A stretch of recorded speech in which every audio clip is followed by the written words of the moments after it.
Hello everyone. आज की video में हम डिस्कस करेंगे कुछ ऐसे बेसिक पॉइंट्स के बारे में जो कि हर किसी को पता होना चाहिए। यहाँ पे जो ये पॉइंट लिखे हुए हैं वन बाय वन करके इनके बारे में हम डिटेल में डिस्कस करने वाले हैं। तो चलिए वीडियो को स्टार्ट करते हैं और वन बाय वन करके देख लेते हैं ये क्या क्या पॉइंट्स हैं। सबसे पहले देखते हैं ब्लड के बारे में। हमारी बॉडी के अंदर एक नॉर्मल हेल्दी इंसान के अंदर कितना ब्लड होना चाहिए। ये जो ब्लड की क्वांटिटी है ये मेल टू फीमेल वेरी करती है।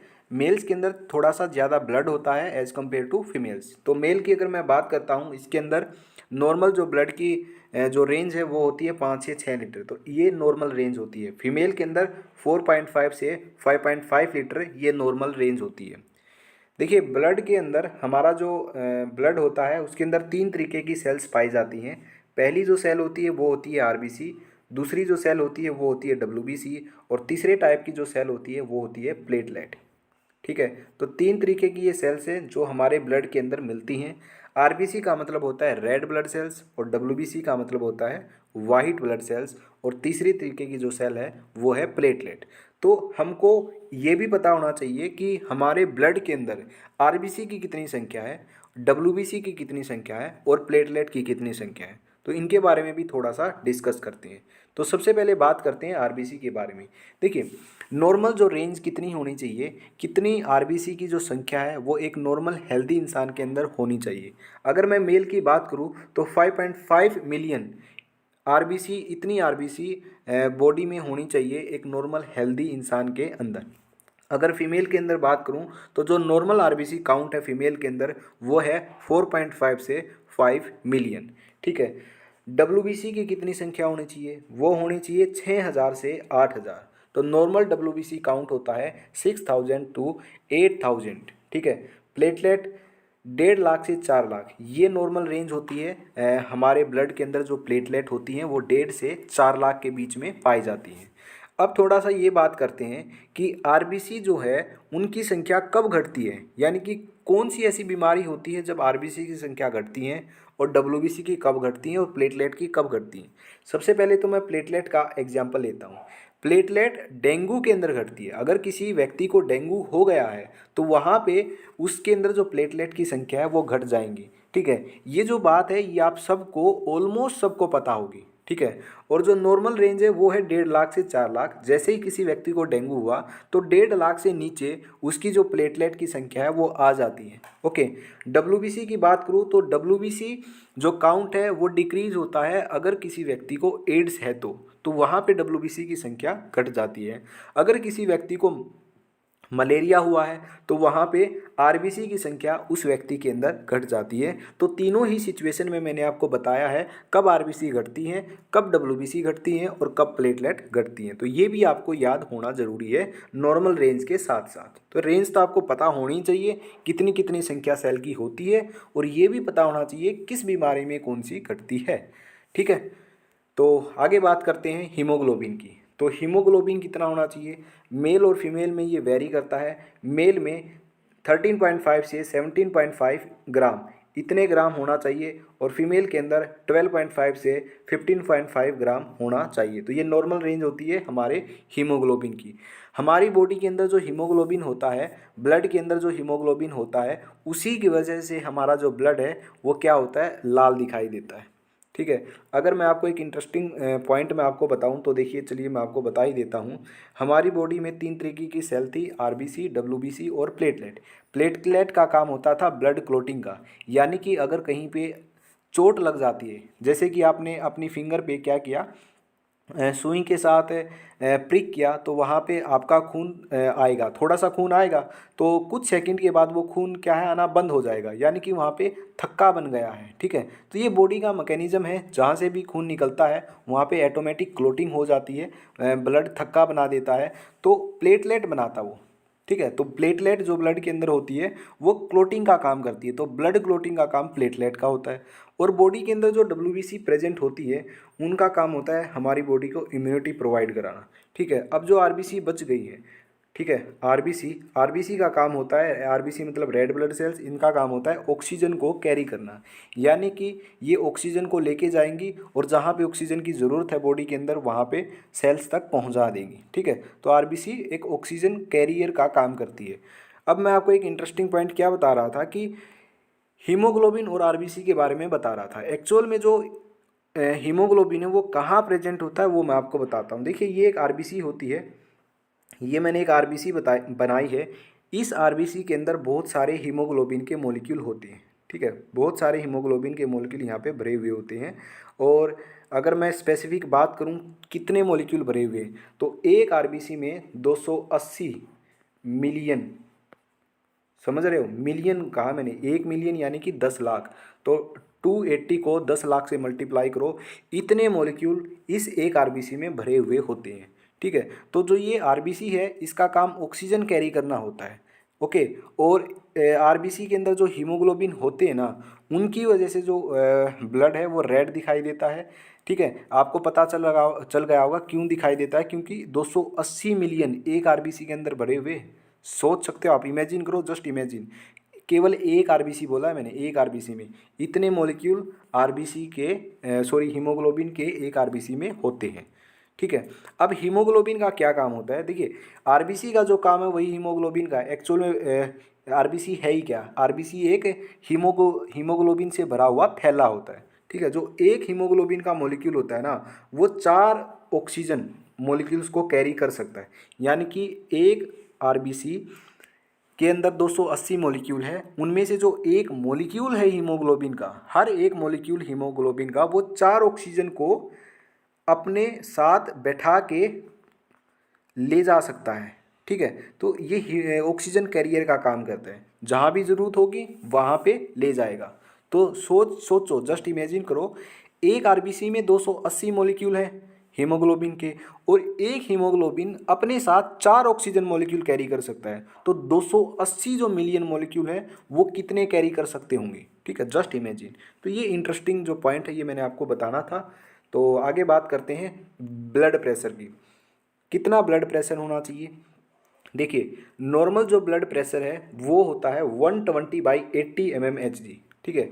अगर मैं एडल्ट की बात करता हूँ तो ये नॉर्मल ब्लड प्रेशर जो माना जाता है 120/80 mmHg माना जाता है। अगर न्यूली बोर्न बेबी की बात करूँ तो उसके अंदर जो नॉर्मल बीपी होता है वो होता है 90/50 mmHg। अगर मैं ओल्ड एज की बात करूँ, यानी कि बहुत ही ज़्यादा उम्र हो गई है, 55 से 60 साल से ऊपर हो गई है ओल्ड एज की, तो वहाँ पे अगर ब्लड प्रेशर मेजर करने के बाद ये रेंज मिलती है 150 से 90 मिलती है, ठीक है, 150/90 मिलती है, तो ये नॉर्मल रेंज के अंदर इंक्लूड कर लिया जाता है। क्योंकि होता क्या है, जैसे जैसे ओल्ड एज होती है वैसे वैसे जो हमारी जो ब्लड वेसल्स हैं वो क्या होने लगती हैं, सख्त होने लगती है, जिसकी वजह से ब्लड प्रेशर ऑटोमेटिक बढ़ जाता है। तो ओल्ड एज होने के साथ साथ जो ब्लड प्रेशर है वो 150/90 तक पहुंच जाता है, उस कंडीशन में भी ये नॉर्मल माना जाता है, ठीक है। तो ब्लड प्रेशर एज पे भी मैटर करता है, ओके। अगर यही रेंज 150 से 90 किसी एडल्ट के अंदर आती है तो वहाँ पे उसको हाइपरटेंशन है, ठीक है। तो वहाँ पे उसको अपना लाइफस्टाइल चेंज करने की ज़रूरत है, एक्सरसाइज करने की ज़रूरत है, ठीक है। तो अगर ब्लड प्रेशर नॉर्मल, तो मैंने आपको बताया ये तीनों ही कंडीशन है नॉर्मल वाली, ठीक है। तो तीनों कंडीशन में अलग अलग लिखा है। अगर न्यूली बोर्न बेबी है तो ये नॉर्मल होगा, अगर एडल्ट है तो ये नॉर्मल होगा, ओल्ड एज है तो ये नॉर्मल होगा। तो हम कंसीडर करते हैं एडल्ट एज का, तो सारी जो वैल्यू नीचे दोनों वैल्यू हैं वो एडल्ट एज की हैं। अगर एडल्ट के अंदर 120/80 है या इससे कम है, 120/80 से कम है तो ये नॉर्मल होगा। अगर 120/80 से ज़्यादा है तो वो होगा हाइपरटेंशन, ठीक है। जैसे कि 140/90 है वो हाई माना जाएगा, यानी कि उसको हाइपरटेंशन है, उसको एक्सरसाइज करने की ज़रूरत है, उसको अपना लाइफस्टाइल, अपना अपना खाना पीना सब चेंज करने की ज़रूरत है, तभी उसका जो बीपी है, ब्लड प्रेशर है, वो कंट्रोल में आएगा। अगर 150 से 95 mmHg इतना ब्लड प्रेशर मेजर हो रहा है तो इसका मतलब वेरी हाई है, तो डॉक्टर से मिलने की ज़रूरत है, वहाँ पे मेडिसिन लेने की ज़रूरत है, ठीक है। तो ये वेरी हाई ब्लड प्रेशर के अंदर इंक्लूड किया जाएगा। अब यहाँ पे एक दो चीज़ें और मैं आपको बताना चाहूँगा। पहली चीज़ तो ये कि 120/80 mmHg ऐसे ब्लड प्रेशर लिखा जाता है। अब ये जो 120 है ये क्या है, 80 क्या है, ये क्या है। देखिए 120 जो ऊपर वाला होता है वो होता है सिस्टोलिक ब्लड प्रेशर, नीचे वाला होता है डायस्टोलिक ब्लड प्रेशर। तो 120 is the systolic blood pressure and 80 is the diastolic blood pressure. अब बात यह आती है कि सिस्टोलिक ब्लड प्रेशर क्या है और डायस्टोलिक क्या है, क्यों इनको अलग अलग बोला गया है।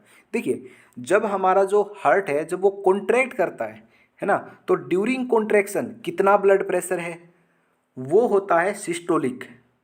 और ड्यूरिंग रिलैक्सेशन, जब अब हमारा ब्लड रिलैक्स कर रहा होता है उस दौरान कितना ब्लड प्रेशर है, वो होता है डायस्टोलिक। आई होप आप इन दोनों में जो कन्फ्यूज़न था आपको कभी आपको समझ आया नहीं, वो आज क्लियर हो गया होगा। 120 is the systolic blood pressure, systolic मतलब ड्यूरिंग कॉन्ट्रैक्शन कितना है, और 80 is the diastolic blood pressure यानी कि ड्यूरिंग रिलैक्सेशन कितना ब्लड प्रेशर है वो होता है। ठीक है, और जो ये ब्लड प्रेशर है ये मेजर किया जाता है एक इंस्ट्रूमेंट के द्वारा। ये आपको इंस्ट्रूमेंट यहाँ पे दिख रहा है, ये आपको पता होगा, ये ब्लड प्रेशर इसके द्वारा मेजर किया जाता है। अब तो डिजिटल भी आने लगे हैं, ठीक है, ये मरकरी वाला है, तो इसका जो नाम है वो होता है स्फिग्नोमेनोमीटर।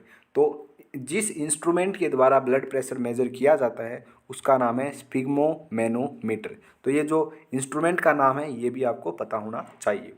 देखिए, ये तो था ब्लड प्रेशर के बारे में जो बढ़ा हुआ है, ठीक है। हाई ब्लड नॉर्मल और हाई ब्लड प्रेशर के बारे में मैंने आपको बताया, लेकिन यहाँ पे लो बीपी के बारे में और मैं आपको बताता हूँ कि लो ब्लड प्रेशर कितना होना चाहिए। यहाँ पे मैंने कहीं लिखा नहीं है लेकिन फिर भी मैं आपको बता देता हूँ। अगर 90/60, अगर सिस्टोलिक तो 90 से कम है और डायस्टोलिक 60 से कम है, 90/60 अगर इससे कम आ रहा है तो इसका मतलब उस व्यक्ति का जो ब्लड प्रेशर है वो लो हो चुका है, यानी कि लो बीपी कंडीशन है। तो हाई बता दी, नॉर्मल बता दी, लो भी बता दी। तो ये सारी सिचुएशन मैं आपको क्लियर कर दी है ब्लड प्रेशर के बारे में। अब बात करते हैं हार्ट रेट की। हार्ट रेट क्या होता है? देखिए, हार्ट रेट यानी कि दिल की धड़कन। हमारा जो दिल है वो 1 मिनट में कितनी बार धड़कता है, कितनी बार बीट करता है, वो होता है हार्ट रेट। अब पल्स रेट क्या है? हार्ट रेट और पल्स रेट एक ही बात है। जब हमारा दिल एक बार धड़कता है तो एक पल्स जनरेट होती है, तो इसका मतलब जितनी बार धड़केगा उतनी ही पल्स जनरेट होगी, यानी कि जितनी हार्ट बीट उतनी ही पल्स रेट। तो इसलिए हार्ट रेट और पल्स रेट इक्वल होती हैं, ठीक है। तो कितनी हार्ट रेट होती है? अगर मैं नॉर्मल एवरेज हार्ट रेट की बात करूँ तो वो होती है 72/मिनट, यानी कि 72, 1 मिनट में 72 बार हमारा जो दिल है वो धड़कता है। ये नॉर्मल हार्ट रेट होती है, ठीक है। अगर 90 से 120/मिनट है, इसका मतलब हाई हार्ट रेट है। जो ये हार्ट रेट है ये डिपेंड करती है आप कब मेजर कर रहे हो। आप एक्सरसाइज करने के बाद मेजर कर रहे हो, या कहीं से आप सीढ़ी चढ़ के या उतरने के बाद मेजर कर रहे हो, तो वहाँ पे आपको ये हार्ट जो रेट है ये बढ़ा हुआ भी मिलेगा, ठीक है। एक्चुअल में आपको बताता हूँ, 60 से 100 तक अगर इतनी हार्ट रेट आती है पर मिनट तो ये नॉर्मल मानी जाती है। अगर 60 से 70 आती है तो इसका मतलब हेल्दी हार्ट रेट है। अगर 60 से 70 के बीच में आती है तो इसका मतलब बहुत ही ज़्यादा हेल्दी हार्ट रेट है, ठीक है, कोई दिक्कत नहीं। अगर 60 से 100 तक भी आती है तो भी हार्ट रेट नॉर्मल है, कोई दिक्कत वाली बात नहीं है। अगर 100 से फिर ज़्यादा हो जाती है तो भी नॉर्मल है। एथलीट के अंदर तो ये 120 तक भी चली जाती है, ये भी कोई दिक्कत नहीं है। तो डिपेंड करता है अलग अलग सिचुएशन में कितना है, लेकिन जो एवरेज मानी जाती है वो 72/मिनट मानी जाती है और 60 से 100 तक नॉर्मल मानी जाती है, ठीक है। तो ये हमारी हार्ट रेट की कंडीशन हो गई। अब एक और बात देख लेते हैं। जब भी एक बच्चा पैदा होता है, मतलब जो न्यूली बोर्न बेबी होता है, उसकी जो हार्ट रेट है वो ज़्यादा होती है, वो होती है 140/मिनट। सोच सकते हो, हमारी जो हम जो एडल्ट हैं हमारी तो कितनी है एवरेज, 72 या 60 से 100 कह सकता हूँ, लेकिन जो न्यूली बोर्न बेबी है उसकी हार्ट रेट ज़्यादा होती है, उसकी होती है 140/मिनट। इसलिए जो ब्लड प्रेशर और हार्ट रेट है ये दोनों एज पे भी डिपेंड करती है। तो बहुत सारे फैक्टर्स होते हैं जिन पे ये डिपेंड करती है, ओके। तो न्यूली बोर्न बेबी में 140 होती है। जैसे जैसे टाइम, जैसे जैसे वो 1 महीने का 2 महीने का होता है तो ड्यूरिंग 1 ईयर उसकी फिर 120 हो जाती है, ठीक है। तो पहला जो साल होता है ना, 1 साल का जो बच्चा होता है 1 साल तक, जब वो न्यूली बोर्न होता है, पैदा हुआ होता है, तब तो उसकी 140 होती है। तो टाइम के साथ साथ 1-2 महीने के बाद उसकी 120 हो जाती है। तो ये जो 120 है ये 1 साल तक रहती है, ठीक है। तो ये कुछ स्पेशल पॉइंट थे जो मैंने आपको यहाँ पे बता दिए। अब बात करते हैं बॉडी मास इंडेक्स की, बीएमआई। बीएमआई क्या है? बीएमआई बहुत ही ज़्यादा इंपॉर्टेंट चीज़ है जो आपको समझनी चाहिए। बीएमआई का मतलब होता है body mass index. BMI calculate करने के बाद पता लगाया जा सकता है कि कोई भी व्यक्ति कितना हेल्दी है, ठीक है, या कितना फिट है या अनफिट है। अब ये बीएमआई कैसे कैलकुलेट करते हैं? देखिए, बीएमआई को कैलकुलेट करने के लिए आपकी कितनी हाइट है वो पता होनी चाहिए, आपका कितना वेट है वो पता होना चाहिए। एक फार्मूला होता है, उसकी वजह से बीएमआई कैलकुलेट कर लिया जाता है। देखिए, अगर बीएमआई की वैल्यू, जो जितना डाटा यहाँ पे लिखा हुआ है, ये वर्ल्ड हेल्थ ऑर्गेनाइजेशन यानी कि डब्ल्यूएचओ ने दिया हुआ है, ये डाटा बीएमआई का है। अगर आपकी बीएमआई कैलकुलेट करने के बाद आपकी जो बीएमआई की वैल्यू है वो 18.5 से कम आती है, इसका मतलब आप अंडरवेट हो, आप में जो वेट है वो कम है, यानी कि आपको प्रॉपर डाइट लेने की ज़रूरत है। अगर आपकी जो बीएमआई की रेंज है, वैल्यू है, वो 18.5 से 24.9 इसके बीच में आती है, यानी कि आपका जो वेट है वो नॉर्मल है, आप नॉर्मल वेट कैटेगरी के अंदर लाई करते हो। अगर वही वैल्यू बीएमआई की आपकी 25 से 29.9 आती है, इसका मतलब आप ओवर वेट हो। अगर 30 से ज़्यादा, इसका मतलब आप ओबेस हो, यानी कि आपको मोटापा हो चुके हो, आप बहुत ज़्यादा मोटे हो चुके हैं, मतलब मोटापा बढ़ स्टार्ट हो गया आपका। 30 से अगर ज़्यादा है तो ओबेस के अंदर भी टाइप आती हैं, स्टेज 1, स्टेज 2, स्टेज 3, तो वहाँ भी आती है। इसका मैंने एक अलग से वीडियो बनाया है बीएमआई का, कि बीएमआई होता क्या है, पूरा एक्सप्लेन किया है। बीएमआई को कैसे कैलकुलेट करना है वो भी मैंने एक्सप्लेन किया है, ठीक है। तो उसका जो लिंक है वो डिस्क्रिप्शन में आपको मिल जाएगा, तो वहाँ पे आप क्लिक करके पूरी वीडियो देख सकते हो। ऑलरेडी मैंने वो अपलोड कर दी है, ओके। तो हाइट और वेट ही आपका चाहिए होगा वहाँ पे आपको कैलकुलेट करने के लिए। जैसे आपकी बीएमआई की वैल्यू आ जाएगी तो इन वैल्यूज़ के अंदर आप देख लो कहाँ पे आप लाई कर रहे हो। अगर आपकी वैल्यू इसके बीच में है तो आपका नॉर्मल वेट है, अगर इससे कम है तो आपका अंडर वेट है, इसके बीच में तो ओवर वेट है, अगर 30 से ज़्यादा है ओबेस है, ठीक है। यानी कि फिर आपको आपका डाइट चेंज करने की ज़रूरत है। आगे क्या है? आगे बात करते हैं रेस्पायरेशन रेट की। रेस्पायरेशन रेट कितना होना चाहिए, यानी कि 1 मिनट में कितनी बार हम सांस लेते हैं। तो नॉर्मल जो रेस्पायरेशन रेट है किसी भी एडल्ट का, अगर उसकी बात करूँ तो वो होता है 12 से 16 ब्रीद पर मिनट। 1 मिनट में हम 12 से 16 बार सांस लेते हैं, तो ये नॉर्मल एक हेल्दी पर्सन का रेस्पायरेशन रेट होता है, ठीक है। 12 to 16 ब्रीथ पर मिनट। अगर मैं छोटे बच्चों की बात करूं जो कि 1 से 3 महीने तक के हैं, ठीक है, उनका जो इन्फेंट के अंदर उनका जो हार्ट रेट रेस्पायरेशन रेट है वो ज़्यादा होता है, वो होता है 44 पर मिनट, यानी कि 1 मिनट में वो 44 बार सांस लेते हैं। तो इन्फेंट के अंदर ये जो वैल्यू है ये वेरी करती है एज कम्पेयर टू एडल्ट। तो जो ऊपर वाला है ये तो है एडल्ट के अंदर नॉर्मल है, और इन्फेंट के अंदर भी मैंने आपको यहाँ पे बता दिया। अगर ऑक्सीजन लेवल की बात करूँ तो कितना होना चाहिए, अभी कोरोना टाइम था, वहाँ पे ऑक्सीजन लेवल चेक किया जा रहा था, ठीक है, कितना ऑक्सीजन होना चाहिए। जिसका बहुत ही ज़्यादा कम ऑक्सीजन था तो उसको वेंटिलेटर की भी ज़रूरत पड़ रही थी। तो ये ऑक्सीजन की कुछ वैल्यू है, कितना ऑक्सीजन होना चाहिए। देखिए, अगर 94 आता है, अगर 94% आपका ऑक्सीजन लेवल आता है तो इसका मतलब नॉर्मल है, ठीक है, नॉर्मल ही है, मतलब बेस्ट भी नहीं है, अच्छा भी नहीं है, नॉर्मल कह सकते हो आप, ओके। अगर 95 और 100 के बीच में तो बेस्ट है, ये बहुत अच्छा है, ऑक्सीजन लेवल आपका ठीक है, आप बिल्कुल हेल्दी हो, ठीक है। अगर 90 और 93 के बीच में यानी कि लो है, ठीक है, थोड़ा सा आपको घर पर केयर की ज़रूरत है, बेड रेस्ट की ज़रूरत है, ठीक है। अगर 80, 89 या 80 से बिल्कुल ही कम है, ओके, 80 या 89 के बीच में या इससे भी कम है, तो इसका मतलब आपका बहुत ही ज़्यादा लो है, तो तुरंत डॉक्टर से मिलने की आपको ज़रूरत है। तो ये इमरजेंसी कंडीशन हो गई। तो ये हमारी जो रेंज है ये थी हमारी ऑक्सीजन लेवल की। नेक्स्ट बात करते हैं ब्लड शुगर, इसकी कितना नॉर्मल रेंज होनी चाहिए। तो नॉर्मल रेंज डिपेंड करती है खाना खाने से पहले आपने ब्लड शुगर टेस्ट कराया है या फिर खाना खाने के बाद, ठीक है, डिपेंड करता है। अगर खाना खाने से पहले करवाया है तो इस रेंज के अंदर अगर आपकी जो शुगर लेवल है वो लाई कर रही है तो इसका मतलब नॉर्मल है। खाना खाने के बाद करवाया है 2 घंटे बाद, अगर इस रेंज में लाई कर रही है तो इसका मतलब भी नॉर्मल है, ठीक है। ये होता है पोस्ट पेरेंडियल, यानी कि खाना खाने के बाद। फास्टिंग मतलब खाना खाने से पहले, ओके। अगर आपकी जो रेंज है वो 100 से 125 है, खाना खाने से पहले की ये सिचुएशन है दोनों ही, तो आप प्री डायबिटिक है, ठीक है, आपको प्री डायबिटिक कंडीशन में है। अगर 125 से ज़्यादा आ रही है तो इसका मतलब आप डायबिटीज़ है, आपको शुगर हो गई है। ठीक है, आपको डॉक्टर को दिखाने की ज़रूरत है। तो ये हमारी कुछ ब्लड शुगर की रेंज थी। आगे बॉडी टेम्परेचर देखते हैं। नॉर्मल बॉडी टेम्परेचर कितना होना चाहिए? आपका जो बॉडी टेम्परेचर है वो होना चाहिए 37 डिग्री सेल्सियस। अगर डिग्री सेल्सियस की बात करूँ तो 37 होना चाहिए, लेकिन थर्मामीटर में हम मापते हैं फ़ारेनहाइट के अंदर, तो इसलिए आपको फ़ारेनहाइट में पता होना ज़रूरी है। अगर आपने थर्मामीटर से चेक किया है आपका टेम्परेचर, अगर आपका टेम्परेचर 97.5 से 98.6 फ़ारेनहाइट के बीच में है तो नॉर्मल है। आपका टेम्परेचर नॉर्मल है, आपको फीवर नहीं है, कुछ भी नहीं है, ठीक ठाक है। ओके। अगर 99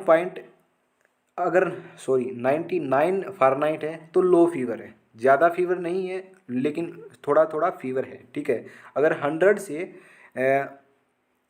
100 टू फ़ारेनहाइट है तो इसका मतलब हाई फीवर है। ठीक है, तो फिर आपको मेडिसिन लेने की ज़रूरत है, डॉक्टर को दिखाने की ज़रूरत है। तो ये हमारी कुछ रेंज थी जो बॉडी टेम्परेचर की थी।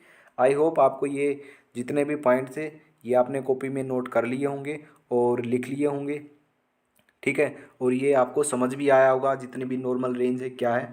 और बीएमआई के बारे में डिटेल वीडियो है, आपको कैसे कैलकुलेट करना है वो उसका लिंक डिस्क्रिप्शन में दिया है, तो वहाँ से आप जाके देख सकते हो। तो आज की वीडियो में बस इतना ही, और मिलते हैं नेक्स्ट वीडियो के अंदर।